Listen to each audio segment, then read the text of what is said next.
26 जनवरी 1950। आज हम इस दिन को रिपब्लिक डे कहते हैं। झंडा, परेड, भाषण और राष्ट्रीय गर्व। लेकिन बहुत कम लोग जानते हैं कि इस दिन से पहले की एक रात ऐसी थी जिसने भारत के भविष्य को हमेशा के लिए बदल दिया। ये कहानी 26 जनवरी की नहीं है, ये कहानी है 25 जनवरी 1950 की, उस रात की जब पूरा देश जैसे सांस रोके खड़ा था। एक ऐसी रात जब भारत सिर्फ आजाद नहीं बल्कि एक देश बनने की दहलीज पर खड़ा था। 25 जनवरी 1950।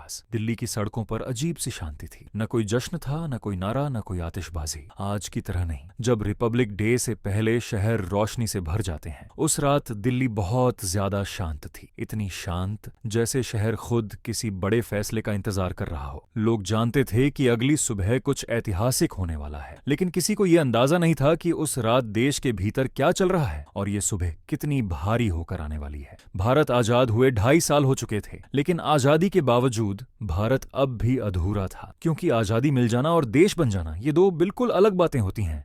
आजादी भावनाओं से मिलती है, लड़ाई से, बलिदान से, आंदोलनों से। लेकिन देश भावनाओं से नहीं चलता।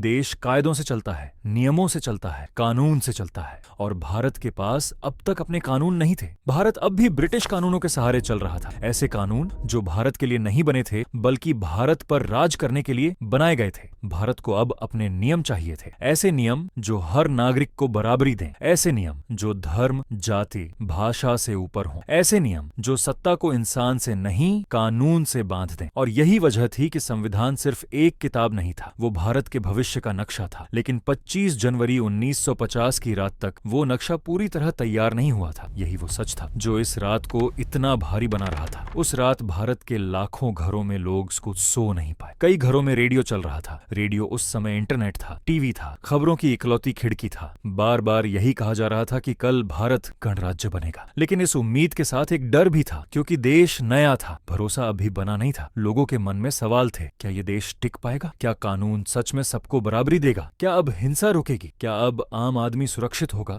1947 का बंटवारा अभी इतिहास नहीं बना था। वो जख्म अब भी ताजा थे। लाखों लोग मारे गए थे, लाखों लोग बेघर हो चुके थे। 1950 में भी ऐसे परिवार थे जो शरणार्थी कैंपों में रह रहे थे। उनके लिए रिपब्लिक डे कोई उत्सव नहीं था, वो एक परीक्षा थी। अगर देश फिर डगमगाया तो सबसे पहले उन्हीं की जिंदगी उजड़ेगी। 25 जनवरी 1950 की रात भारत सिर्फ भावनात्मक रूप से नहीं बल्कि राजनीतिक और सामाजिक रूप से भी नाजुक था। कई रियासतों का विलय अभी हाल ही में हुआ था। कहीं असंतोष था, कहीं अविश्वास। देश को जोड़ने वाली डोर अभी मजबूत नहीं थी, और अगर संविधान कमजोर हुआ तो ये डोर फिर टूट सकती थी। एक बहुत बड़ा सच जिसे लोग धीरे धीरे समझ रहे थे ये था कि आजादी मिल जाना काफी नहीं है। देश को चलाने के लिए नियम चाहिए, कायदे चाहिए, और सबसे जरूरी भरोसा चाहिए। 26 जनवरी की तारीख पहले ही घोषित की जा चुकी थी। पूरी दुनिया को बता दिया गया था कि भारत उस दिन गणराज्य बनेगा। अब पीछे हटने का कोई रास्ता नहीं था। अगर भारत उस दिन संविधान लागू नहीं कर पाता